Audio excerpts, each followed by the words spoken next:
100% fee రాయితీతో AI నేర్చుకోవాలనుకుంటున్నారా? Attend quality third gen AI test 2025.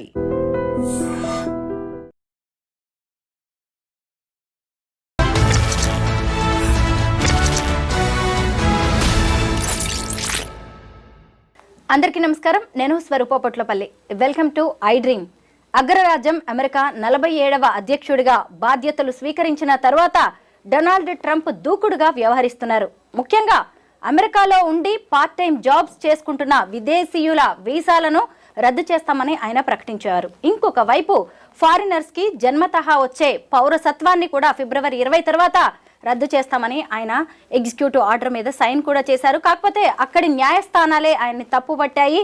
అలాగే ఆ ఆర్డర్ని తాత్కాలికంగా నిలిపివేస్తూ నిర్ణయం కూడా తీసుకోవడం జరిగింది. అలాగే విదేశాల నుంచి వచ్చే వస్తువుల మీద కూడా అధిక పన్ను విధించడం, ఇలా రకరకాలుగా ట్రంప్ తీసుకుంటున్న నిర్ణయాలు చర్చనీయాంశంగా మారాయి. ఇప్పుడు భారత్ కూడా ట్రంప్ నిర్ణయాల మీద ఆచితూచి వ్యవహరిస్తోంది.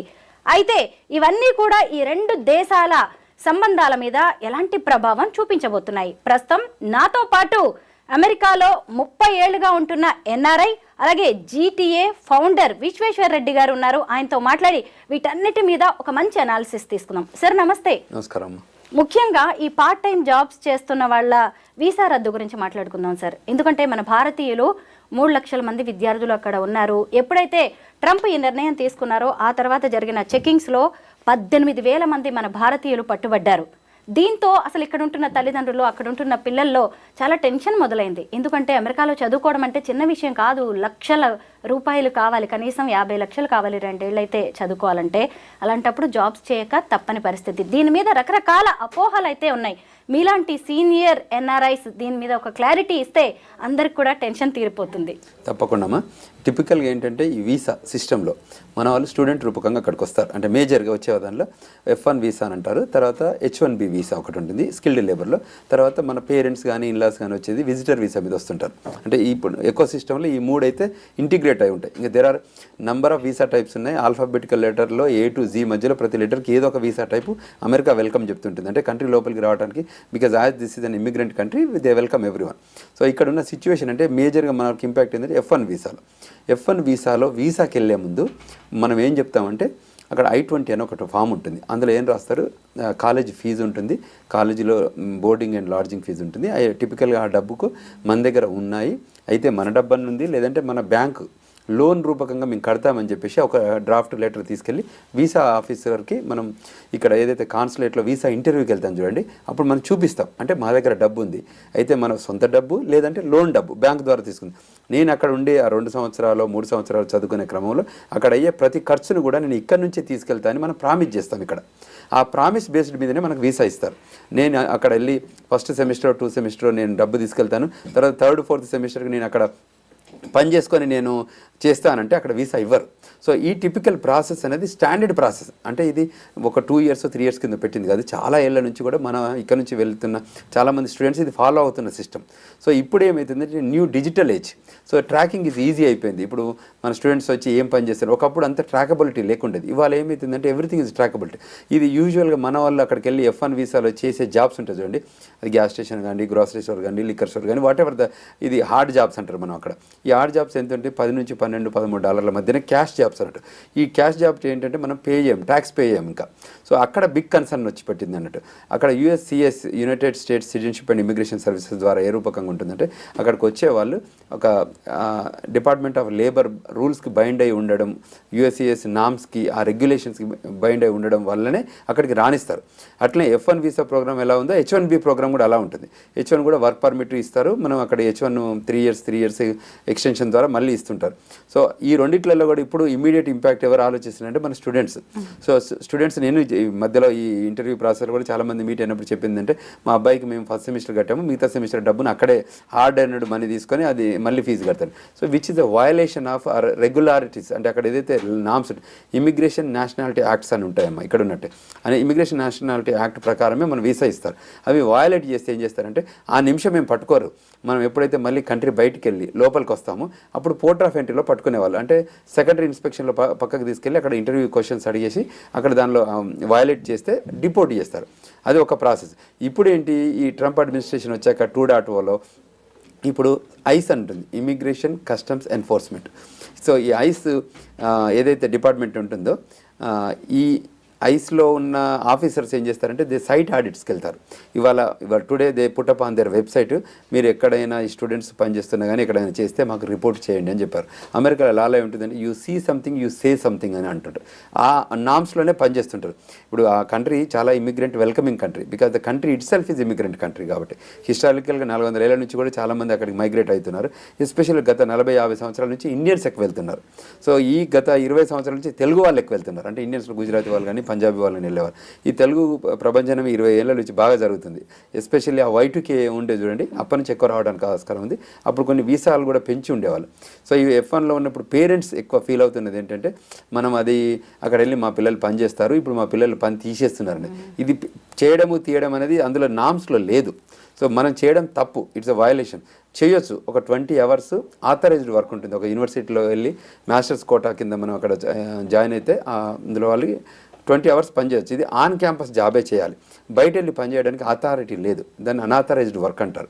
సో ఇందులో మనం వెళ్తే తప్పకుండా మనం వయలేట్ చేసినట్టు అవుతుంది. కాబట్టి ఆ కంట్రీ నామ్స్లో మనం ఉండాలనేది మన ఉద్దేశం. సో దాన్ని మనం ప్రాపర్గా కమ్యూనికేట్ చేయగలిగితే స్టూడెంట్స్ కానీ స్టూడెంట్స్ పేరెంట్స్ కానీ ఒక ఎడ్యుకేషన్ ఇవ్వగలిగితే వాళ్ళు ప్రిపేర్ అయి ఉంటారు. సో మనం ఎక్కడైతే లెటర్ ఇచ్చామో మనం ఎన్ని లక్షలు అవుతాయి అన్ని లక్షలు మనం సపోర్ట్ చేస్తామని చెప్పి మళ్ళీ మనమే వయలేట్ అవుతున్నాం కదా. సో ఒకసారి జాయిన్ అయ్యాక అంటే కంట్రీ లోపలికి వెళ్ళాక మనం కరెక్షన్ చేస్తున్నాం. Correction they are not welcoming it. ఎందుకంటే అమెరికా గ్రేట్ అగైన్ అనే ఉద్దేశంతో ఆయన ఎలక్షన్లకు వెళ్ళారు, అమెరికా ప్రెసిడెంట్ అయ్యారు. Electoral vote, popular vote, senate, house of represent అన్నిట్లలో కూడా మెజారిటీ వాళ్ళకి వచ్చాయి. సో ఇప్పుడు వాళ్ళు ఏం చేస్తున్నారు, కరెక్షన్ ఆఫ్ ద కంట్రీ. ఎక్కడెక్కడైతే గ్యాప్స్ ఉన్నాయో, ఎక్కడెక్కడైతే కంట్రీని మిస్యూజ్ చేశారో వాటి మీద కరెక్షన్ చేస్తున్నారు. ఎస్పెషల్లీ మీరు ఇంతకుముందు ఒక పాయింట్ రేజ్ చేశారు, అది బర్త్ రైట్స్ మీద. సో బర్త్ రైట్స్ ఎలా ఉండబోతుందంటే ఒకప్పుడు మేము హిస్టారికల్గా H1B డిపెండెంట్ H4 మీద వెళ్ళేవాళ్ళు కానీ తర్వాత విజిటర్ వీసా మీద వెళ్ళేవాళ్ళు కానీ చాలామంది అక్కడికి వెళ్ళిన బై బర్త్ సిటిజన్షిప్ ఇచ్చేవాళ్ళు. సో ఇప్పుడు ఈ ట్రంప్ అడ్మినిస్ట్రేషన్ ఏమన్నారంటే ఆ బై బర్త్ సిటిజన్షిప్ మిస్యూజ్ జరుగుతుంది. ఎప్పుడైతే కంట్రీ కరెక్షన్ ఎప్పుడు చేస్తుందంటే మిస్యూజ్ జరిగినప్పుడు. సో దాన్ని ఏమంటే బర్త్ టూరిజం లాగా మార్చేస్తారు. సో మన వాళ్ళు విజిటర్ వీసా మీద వెళ్ళిన వాళ్ళు కానీ మిగతా సౌత్ అమెరికన్ కంట్రీస్ కానివ్వండి, లాటిన్ అమెరికన్ కానివ్వండి, కరేబియన్ ఐలాండ్ నుంచి వచ్చిన వాళ్ళు ఏంటంటే వాళ్ళు ల్యాండ్ బార్డర్స్ ఉంటాయి వాళ్ళ కంట్రీస్కి. మనం అంటే ఎయిర్లో వెళ్ళాలి కానీ వాళ్ళకి ల్యాండ్లో. సో ఒక హిస్టారికల్ ఏంటంటే వాళ్ళు టన్నెల్ రూపకంగా కానివ్వండి, గోడల దింకు రూపకంగా పెద్ద బార్డర్, ల్యాండ్ బార్డర్. సో ఎక్కడెక్కడనో ట్రక్కుల రూపకంగా చాలా వేల మంది హిస్టారికల్గా అనాథరైజ్డ్గా వెళ్ళారు కంట్రీ లోపలికి. ఇల్లీగల్ ఇమిగ్రేషన్ అంటారు దాన్ని. సో వెళ్ళిన వాళ్ళు ఏం చేస్తున్నారు, వాళ్ళకి అక్కడ పిల్లలు పుడితే ఏమవుతారు, వాళ్ళు సిటిజన్స్ అవుతున్నారు. సో ఇది దాంతో ఏమవుతుందంటే కంట్రీ ఎకనామిక్ దానిలో ఇబ్బంది అవుతుంది. సో దాన్ని కంట్రీ ఏమవుతుందంటే we need to correct it. It's also ఈ సదరన్ కంట్రీస్ నుంచి వచ్చే వాళ్ళని కూడా ఆపాలంటే this is the best thing అని చెప్పేసి ఆయన he introduce that bill. So అది ఎగ్జిక్యూటివ్ ఆర్డర్ ఇచ్చాడు. సో దాన్ని మీరు ఇంతకుముందు అన్నట్టు Democratic Party, because is Republican Party కాబట్టి డెమోక్రటిక్ పార్టీ వాళ్ళు ఏం చేస్తారంటే మైగ్రేషన్ ఫ్రెండ్లీ, ఇమిగ్రేషన్ ఫ్రెండ్లీ కాబట్టి ఇది నో ఇది నాట్ కరెక్ట్ అని చెప్పి వాళ్ళు ఆ కంట్రీస్ ఏదైతే గవర్నర్స్ ఉన్నారో వాళ్ళు నెగటివ్ దాన్ని ఇంపాక్ట్ చేస్తున్నారు. అదేవిధంగా వాషింగ్టన్ స్టేట్లో ఉన్న కోర్టు సిస్టంలో కూడా వాళ్ళు కూడా ఏం చెప్పారంటే దీన్ని హోల్డ్ చేసి పెట్టారు. దీన్ని మీద అంటే మీరు ఎగ్జిక్యూటివ్ ఆర్డర్ ఇచ్చే కంటే ఎక్కువ దీన్ని కాన్స్టిట్యూషనల్ అమెండ్మెంట్ చేస్తే బాగుంటుంది అనేది వాళ్ళ ఉద్దేశం. అంటే ఏదైనా ప్రాపర్గా వెళ్తే బాగుంటుంది, దానిని president take a decision rather than discussing in the Senate or Congress Capitol హిల్లో డిస్కస్ చేసి ఒక అంటే కన్సెన్సస్గా తీసుకొస్తే బాగుంటుంది. సో ఈ ఆయన చెప్పే విధానం ఏంటంటే ఒకప్పుడు లాస్ట్ అడ్మినిస్ట్రేషన్లో ట్రంప్ గారు ఏం చేశారంటే ఒక 7 కంట్రీస్ మీద బ్యాన్ చేశాడు, ఇస్లామిక్ కంట్రీస్ మీద టిపికల్గా ఆయన బ్యాన్ చేస్తే అప్పుడు ఏం చేశారు, ఇట్లనే సేమ్ డిస్కషన్ డిబేట్స్ అయింది. బట్ చివరికి అది సుప్రీంకోర్టుకి వెళ్ళింది. సుప్రీంకోర్టు ఆయన డెసిషన్ని ఎండార్స్ చేసింది. సో ఆయన లాస్ట్ టైం గవర్నెన్స్లో ట్రంప్ 1.0లో తీసుకున్న చాలా ఎగ్జిక్యూటివ్ ఆర్డర్స్ కూడా ఏమైందంటే కొన్ని డినే అయ్యి కూడా అయ్యాయి. అంటే వీళ్ళు కోర్టు ఒప్పుకోకపోవడం కోర్టు. సో ఇప్పుడు కూడా ఆయన కొన్ని ఎగ్జిక్యూటివ్ ఆర్డర్ తీసుకున్నారు కదా, అన్నీ యాక్సెప్ట్ చేయాలని రూల్ ఏం లేదు, కొన్ని డినే కూడా కావచ్చు. బట్ ఈయన తీసుకున్న కొన్ని నిర్ణయాలు ఎస్పెషల్లీ ఏంటంటే కంట్రీలో ఇల్లీగల్ మైగ్రేషన్ జరిగిందని ఏదో రకంగా ఎవరెవరు కరెక్ట్ చేయాల్సింది కదా. ఇప్పుడు ఇక్కడ ఇల్లీగల్ కనెక్షన్లో హైడ్రా రూపకంగా మనకి జరిగింది చూడండి, ఆ టైప్. ఇది కూడా సిమిలర్ టిపికల్ ఆ టైప్ ఆఫ్ యాక్టివిటీ కదా. ఎవరైతే ఇల్లీగల్గా వచ్చారో వాళ్ళని మేము కంట్రీ బయటికి పంపుతాము ఆ ఉద్దేశంతో ఇప్పుడు కొలంబియాకు పంపించారు. ఇప్పుడు అందులో కూడా క్రిమినల్ బ్యాక్గ్రౌండ్ ఉన్న వాళ్ళని, ఎస్పెషల్లీ క్రిమినల్ బ్యాక్గ్రౌండ్ వాళ్ళని ఫస్ట్ టేకప్ చేస్తున్నారు. తర్వాత వయలేషన్ ఎవరైతే చేస్తున్నారో, ఇమిగ్రేషన్ అనేది కూడా ఒకటి కంట్రీకి ఇంపార్టెంట్ సబ్జెక్ట్. సో అందులో గ్యాప్ ఇచ్చిన వాళ్ళని కూడా వీళ్ళు చేయగలిగి ఇప్పుడు ఆ నిర్ణయమే తీసుకుంటున్నారు. అది కొద్దిగా మనకు రప్చర్ అవుతుంది. బర్త్ రైట్ సిటిజన్షిప్ అనే దానికి వచ్చినప్పుడు ఇప్పుడు H1B అలాగే L1 మీద వచ్చిన వాళ్ళకి ఖచ్చితంగా లేదు, గ్రీన్ కార్డ్ హోల్డర్స్కి మాత్రమే అని ఆయన చెప్పారు కదా. మరి ఇక్కడ ప్రాబ్లం వస్తుంది కదా, అందరికీ గ్రీన్ కార్డు ఉండదు, మరి వాళ్ళ పిల్లలకి బర్త్ రైట్ సిటిజన్షిప్ క్యాన్సిలేషన్ అనేది ఇబ్బందే కదా భారతీయులకు కావచ్చు, వేరే కంట్రీస్ వాళ్ళకి కూడా. అది చాలా ఇబ్బందికరమైన పరిణామము. కానీ ఏం చేస్తారంటే ఆ ప్రోగ్రామ్ అంటే బర్త్ రైట్ సిటిజన్షిప్ హిస్టారికల్గా 100 ఏళ్ళ పైగా ఇస్తూ వస్తున్న దాన్ని మిస్యూజ్ చేస్తున్నారు. అంటే ఇప్పుడు if they are using properly they don't stop it, they are misusing అన్న దాని మీదనే ఆయన కన్సర్న్. ఇప్పుడు మనకి ఆయన ఏం రూల్ పెట్టారంటే ఈ బర్త్ రైట్లో మదర్ కానీ ఫాదర్ కానీ ఒక గ్రీన్ కార్డ్ హోల్డర్ కానీ సిటిజన్ అయితేనే మేము ఇస్తాము. కానీ ఇట్లా ఇమిగ్రెంట్ అంటే టూరిజం లాగా వచ్చేసి మేము పిల్లల్ని కనేసి మేము వెళ్ళిపోతామని అంటే సో దాంతో ప్రొడక్టివిటీ వాళ్ళకి రావట్లేదు, అంటే వాళ్ళ ఎక్స్పెక్టేషన్స్ వేరే ఉన్నాయి. దాని ద్వారా మిస్యూజింగ్ ఆఫ్ దట్ లాను చేస్తున్నారు అన్న ఉద్దేశంతో ఆయన కరెక్షన్ చేస్తున్నారు ఇక్కడ. అందులో భాగంగానే చేశారు తప్ప వేరే లేదు. సో ఇప్పుడు కూడా అమెరికా గ్రేట్ అగైన్ అన్నప్పుడు ఆయన ఉద్దేశం ఏంటి, అమెరికన్ ఇంట్రెస్ట్లో పనిచేయాల్సి వస్తుంది కదా. సో అమెరికా ఇంట్రెస్ట్లో ఆయన పనిచేస్తున్నారు. అందువల్లనే ఈ కొత్త పాలసీస్, ఎకనామిక్ పాలసీ తీసుకొస్తున్నారు. అంటే ఆ గ్లోబల్ మైగ్రేషన్లో ఏముంటుంది, ఎకనామిక్ పాలసీ ఉంటుంది, ట్రావెల్ పాలసీ ఉంటుంది, కామర్స్ పాలసీస్ ఉంటాయి, వీసా పాలసీస్ ఉంటుంది, బయలాటరల్ ఇష్యూస్ ఉంటాయి, ఎక్స్టర్నల్ అఫైర్స్ ఉంటాయి. ఈ అన్ని లైన్స్లో కూడా వాళ్ళు చాలా డెసిషన్ తీసుకుంటారు. కంట్రీ ఆ ఐడియాలజీ ప్రకారం వెళ్తుంటుంది. వేరియస్ కంట్రీస్తోనే డైలాగ్ అవుతుంది. ఇప్పుడు మనకు మోడీ గారు కూడా వెళ్తున్నారు అమెరికాకి. సో వాళ్ళు కూడా ఈ సబ్జెక్ట్స్ మీద కూడా డిస్కస్ చేస్తారు. కాకపోతే వాళ్ళు ఏ నిర్ణయం తీసుకున్నా అది ఇండియా కోసం అని తీసుకోవట్లేదు, వాళ్ళు గ్లోబల్లో తీసుకుంటున్నారు. అన్ని కంట్రీస్ ఇంపాక్ట్ అవుతాయి ఆ ఇంపాక్ట్. కానీ మనకేంటంటే మనం ఇక్కడ ఉన్న వాళ్ళు ఈ మధ్య వైట్ కలర్ దాంట్లో మన వాళ్ళు ఎక్కువ వెళ్ళడం వల్ల, బ్రౌన్ కమ్యూనిటీ నుంచి మనం ఎక్కువ వెళ్ళడం వల్ల మనం ఎక్కువ యూటిలైజ్ చేసుకుంటున్నాం. ఎందుకంటే లాస్ట్ 10 years నుంచి స్టూడెంట్స్ చూడండి, ఇప్పుడు Hyderabad consulate is the biggest consulate in the south Asia. So ఒకప్పుడు ఇక్కడ కాన్సులేటే లేదు, మేము వెళ్ళినప్పుడు అసలు ఇక్కడ కాన్సులేటే లేదు, మేము చెన్నైకి వెళ్ళి వీసా తీసుకొని వెళ్ళేవాళ్ళం.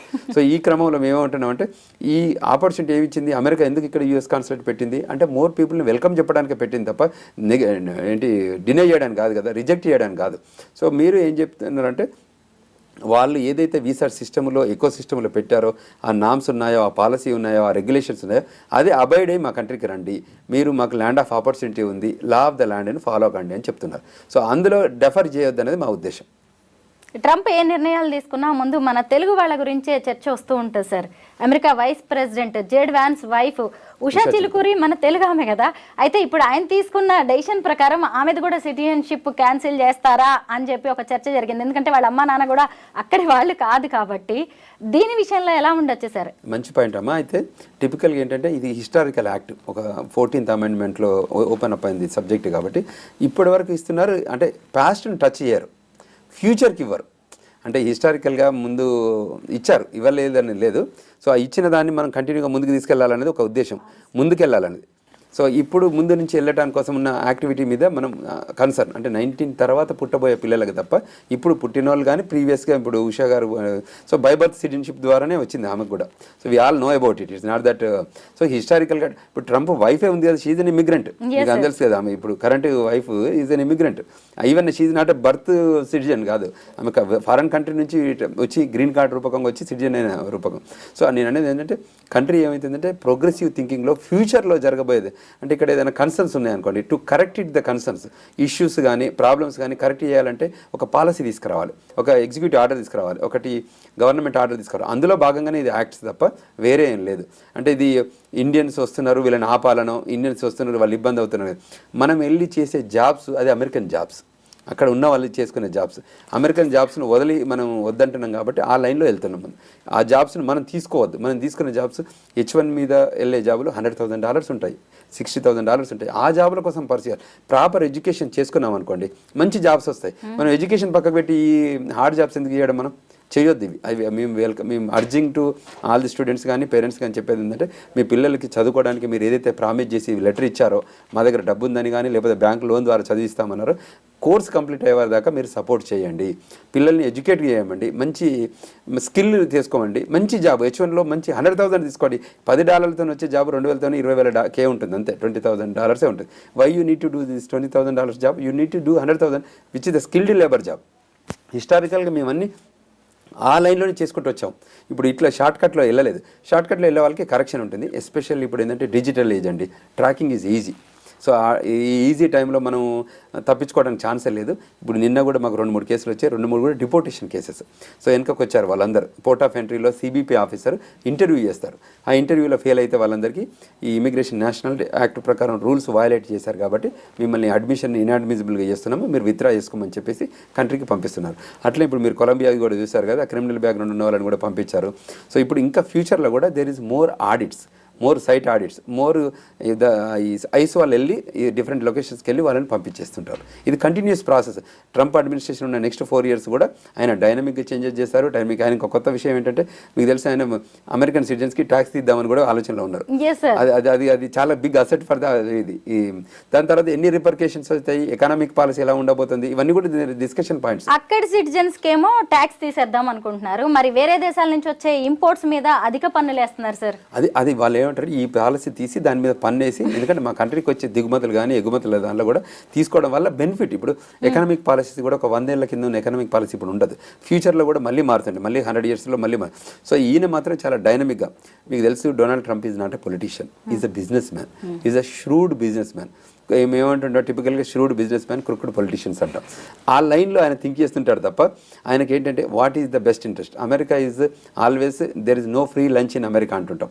టిపికల్గా ప్రతిదీ బిజినెస్ బిజినెస్ బిజినెస్. అక్కడికి వచ్చే వాళ్ళు తప్పకుండా 40 hours పని చేస్తేనే అక్కడ లివ్ చేయగలుగుతాం. మేము చారిటీకో రిలాక్స్గా వెళ్తామంటే అది వెల్కమింగ్ ఉండదు. సో అంచేత ఆ లైన్లోనే ఆయన థింక్ చేస్తారు. ఆయన ఎంబడి ఇంకో 3 ఆడారు ఇప్పుడు, అంటే ఇంకో 2 ఎవరు, ఎలాన్ మస్క్ ఆడారు, వివేక్ రామస్వామి, వాళ్ళు కూడా they are shrewd business mans. So అంచేత ఆ లైన్లో మనం బాగా ప్లాన్ చేసుకొని వెళ్ళగలిగితే we can achieve more things అనేది ఒక ఐడియాలజీ. సరే, అమెరికా ఎన్నికలని దేశ విదేశాలు కూడా చాలా ఆసక్తిగా గమనించాయి. ముఖ్యంగా మన భారతీయుల్లో అయితే పెద్ద డిస్కషన్ జరిగింది. ఎందుకంటే అసలు ఈ డొనాల్డ్ ట్రంప్ వాళ్ళ దేశం వాళ్ళ విషయంలో చాలా పక్షపాతంగా ఉంటాడు, విదేశీయులు అందరూ వచ్చి ఇక్కడ వాళ్ళ అవకాశాలు కొట్టేస్తున్నారనే ఫీలింగ్లో ఆయన ఉంటాడు. ఈసారి ఆయన వచ్చాడంటే ఖచ్చితంగా ఫారినర్స్ విషయంలో చాలా రిస్ట్రిక్షన్స్ పెడతారు అని కూడా డిస్కషన్ జరిగింది. అన్నట్టుగానే చాలా జరుగుతున్నాయి సార్. అవును, కరెక్టే. యాక్చువల్లీ అందులో కూడా మేము చాలామంది సపోర్ట్ కూడా చేస్తాం. అంటే టిపికల్గా 1.0లో కూడా చాలా హెల్ప్ చేస్తారు, అంటే ఇండియన్స్ కూడా హెల్ప్ చేస్తారు. ఆయన పాలసీలో ఏమంటే 2 things అండి. Legal is for legal immigration, is against to the illegal immigration. ఇది 2 points అన్నట్టు. ఇల్లీగల్ ఇమిగ్రేషన్స్తో 11 million ఇల్లీగల్ ఇమిగ్రెంట్స్ ఆ కంట్రీలో ఉన్నారు, వాళ్ళని పంపించాలనేది ఆయన ఐడియాలజీ. సో అది చెప్తున్నారు, ఎందుకంటే అక్కడ ట్యాక్స్ పే చేయట్లేదు వాళ్ళంతా క్యాష్ జాబ్స్ చేస్తున్నారు. ఈ గ్యాస్ స్టేషన్లు కానీ, గ్రోసరీ స్టేషన్ కానీ, లిక్కర్ స్టోర్ కానీ అనాథరైజ్డ్ వర్క్ చేస్తున్నారు, వాళ్ళు క్యాష్ తీసుకుంటున్నారు. So which is not welcoming. ఇప్పుడు పెద్ద పెద్ద కంపెనీలో పనిచేసే వాళ్ళకి బాగానే ఉంది. సో ఆయన ఎప్పుడు కూడా అంటే ఓపెన్, హానెస్ట్, బ్లంట్గా కమ్యూనికేట్ చేస్తుంటాడు ఏదైనా చేయాలి. Is interest is American interest. Being a president of the country, his interest is Americanized act. So foreign countries నుంచి కూడా వెల్కమ్ చెప్తున్నారు, కానీ లీగలైజ్ ప్రాసెస్ రమ్మంటాడు. రేపు పొద్దున ఇండియన్స్కి మాస్టర్ చేసిన ఎబిలిటీ ఉన్న వాళ్ళకి డైరెక్ట్ గ్రీన్ కార్డ్ కూడా ఇవ్వచ్చు. ఆ లైన్లో కూడా ఉన్నారు, ఆయన పాజిటివ్ ఆ లైన్లో ఉన్నారు. లాస్ట్ టైం కూడా మనకు 2 years 3 years బ్యాక్ ముందు మన పోస్ట్ పాండమిక్ రిసెషన్ వచ్చిన తర్వాత, ప్రీ పాండమిక్ అప్పుడు కూడా బైడెన్ అడ్మినిస్ట్రేషన్లో కూడా చాలా ఇష్యూస్ వచ్చాయి. వాటిని కూడా అడ్రస్ చేసుకునే క్యాపబిలిటీస్ కూడా మన దగ్గర ఉండేది. సో వీళ్ళు చేయలేకపోయారు, డెమోక్రటిక్ పార్టీ డెలివరబుల్ చేయలేకపోయింది కాబట్టి రిపబ్లికన్ పార్టీ మళ్ళీ వచ్చింది. సో అందులో ట్రంప్ అందరికీ తెలుసు ఆయన ఎటువంటి యాటిట్యూడ్ ఉంటుంది, ఎటువంటి బిహేవియర్ ఉంటుంది. 4 ఏళ్ళు చూసాం కూడా. తర్వాత ఆయన ఓన్ రిపబ్లికన్ పార్టీలో కూడా చాలా మందిని హైర్ చేశాడు, ఫైర్ కూడా చేశాడు. సో ఇన్ దట్ లైన్స్లో ఆ ఆపర్చునిటీస్ కూడా ఉన్నాయన్న ఉద్దేశంతోనే మేము ఇప్పుడు కనెక్ట్ చేస్తున్నాం. సో మేము కూడా ఇక్కడ ఇష్యూస్ ఉన్నాయనుకోండి, మేము కూడా గ్లోబల్లో మైగ్రేషన్ చూస్తుంటాం కాబట్టి ఏం చేస్తుంటామంటే సెనేటర్తో కానీ, కాంగ్రెస్మెన్తో కానీ, వైట్ హౌస్తో కానీ, క్యాపిటల్ హిల్తో కానీ, FBI కానీ, పెంటగాన్తో కానీ we are in line with them. So వాటితో మేము కనెక్ట్ అయ్యి వాళ్ళ గైడెన్స్ తీసుకుంటుంటాం, వాళ్ళకి ఎడ్యుకేట్ చేస్తుంటాం, వాళ్ళకి పబ్లిక్ పాలసీ కానీ, ఎక్స్టర్నల్ ఎఫర్ట్స్తో కానివ్వండి, గవర్నమెంట్ రిలేషన్స్తో కానివ్వండి మేము ఎంగేజ్ అయి ఉంటాం అక్కడ. ఎందుకంటే we are ambassadors for India. We migrated there, we are connected there, we became an Indian ambassador in that country. ఇట్లా వేరియస్గా కూడా చాలా కంట్రీస్లో కూడా మైగ్రేషన్ జరుగుతుంది. ఇప్పుడు మేము కూడా ఇష్యూస్ వచ్చాయనుకోండి, మేము ఏమంటున్నాం, మన లా ఫర్మ్ ఉంది, రండి క్వశ్చన్ అండ్ ఆన్సర్స్ తీసుకోండి, గైడెన్స్ తీసుకోండి. మేము DC వేదికగా ఉంటాం. That DC is the political capital of the world, where there so much things happens there. So మీరు ప్రాపర్ గైడెన్స్, నాలెడ్జ్ తీసుకుంటే, మీకు ఎడ్యుకేట్ అవుతే, మీరు ఫాలో అయితే, law of the land rules follow అయితే మీరు మంచిగా సెటిల్ కావచ్చు. ఇవాళ మేము విజిటర్ వీసా మీద నుంచి వస్తారు, F1 వీసా వస్తారు, H1 మీద వస్తారు, 140 చేసుకుంటారు, 485 చేసుకుంటారు, గ్రీన్ కార్డ్ వస్తుంది, సిటిజన్షిప్, న్యాచురలైజేషన్ సిటిజన్షిప్ తీసుకుంటారు. అక్కడ పుట్టిన పిల్లలకు కూడా సిటిజన్షిప్ వస్తుంది. మీకు గ్రీన్ కార్డులో ఉన్నప్పుడు మీ పుట్టే పిల్లలకి మళ్ళీ ఇబ్బంది ఏం లేదు, వాళ్ళు సిటిజన్సే. తర్వాత ఒక పేరెంట్ ఆర్ ఒక అంటే one of the parent can have a green card or citizenship ఉంటే కూడా మళ్ళీ సిటిజన్సే. Only thing is non immigrant intent ఉన్న వాళ్ళు, ఏలియన్స్ ఉన్న వాళ్ళు ఎవరైతే ఉన్నారో వాళ్ళకే మేము కన్సర్న్ చూపిస్తున్నాం అనేది ట్రంప్ గారి ఆలోచన విధానం. సో ఆ లైన్లో, ఇన్ లైన్లో ఉండగలిగితే వీఆర్ ఆల్ గుడ్. దానిలో ఇష్యూ ఏం లేదు. మేము చెప్తున్నది ఏంటంటే, మన గ్లోబల్ తెలంగాణ నుంచి కానివ్వండి, మన ఇమిగ్రేషన్ లా ఫర్మ్ నుంచి కానివ్వండి, we guide them, we educate them, we counsel them, we give good knowledge to them so that they can act accordingly following the law of the land. Donald Trump తీసుకున్న ప్రతి నిర్ణయంలో ఉన్న మైనస్ల గురించి అందరూ మాట్లాడుతున్నారు sir. భారతీయులకి plus అయ్యే నిర్ణయాలు ఆయన ఏమైనా తీసుకున్నారా? చాలా నిర్ణయాలు ఉన్నాయి. లాస్ట్ టైం అడ్మినిస్ట్రేషన్లో కూడా వాళ్ళు పీపీపీ లోన్ ఇచ్చారు. చాలామంది ఐటీ కంపెనీ ఓనర్స్ కూడా మన వాళ్ళు బెనిఫిట్ అయ్యారు దాని రూపకంగా. తర్వాత స్పిల్ ఓవర్డ్ వీసాలను కూడా ఓపెన్ చేశారు. EB1, EB2, EB3లో కూడా 2015 దాకా కూడా ప్రయారిటీ డేట్ని తీసుకొచ్చారు. చాలామందికి గ్రీన్ కార్డులు వచ్చాయి ఆయన అడ్మినిస్ట్రేషన్ టైంలో. అంటే ఆ పాలసీతోనే కాకుండా కానీ స్పిల్ ఓవర్ రూపకంగా కూడా ఆ గ్రీన్ కార్డులు వచ్చాయి. సో అటువంటి ఐడియాలజీ కూడా మనకు అడ్వాంటేజ్ అయింది. సో ఇప్పుడు కూడా ఏమిటంటే ఇండియన్స్ అంటే దే లైక్. ఇప్పుడు మోడీకి ఉన్న ట్రంప్కి మధ్యన సౌహృదమైన రిలేషన్స్ ఉన్నాయి. సో తర్వాత ఇండియా మీద వాళ్ళకి లేదు, ఇండియన్స్ మీద రెస్పెక్ట్ ఉంది. Because hard working people, loyal to the country, they are more organised, డిసిప్లిన్గా ఉంటారు అనేది ఒక పాలసీ రూపకంగా ఉంది. సో అది హిస్టారికల్గా అంటే నాట్ ఇండియన్స్ ఇవ్వాలని కాదు, అందులో ఆయనే ప్రోగా ఉంటారు. ఏదైనా ఇండియన్ స్పెసిఫిక్గా ఇష్యూ ఉంటే దెన్ గవర్నమెంట్ ఆఫ్ ఇండియా కూడా ఇన్వాల్వ్ అవుతుంది, ఎక్స్టర్నల్ అఫైర్స్ మినిస్ట్రీ కూడా ఇన్వాల్వ్ అవుతుంది, డిపార్ట్మెంట్ ఆఫ్ స్టేట్ రెండు టాక్ చేస్తారు, దాని సొల్యూషన్ ప్రొవైడ్ చేస్తారు. సో అంచేత మనకి ఇండియా వాళ్ళు ఏదైనా కూడా అంటే American point of view and Indian point of counter point of వ్యూలో వీళ్ళ ఎక్స్టర్నల్ అఫైర్స్ దాని మీద కూడా they will have a dialogue. Every time మంచి డైలాగ్ అవుతుంది.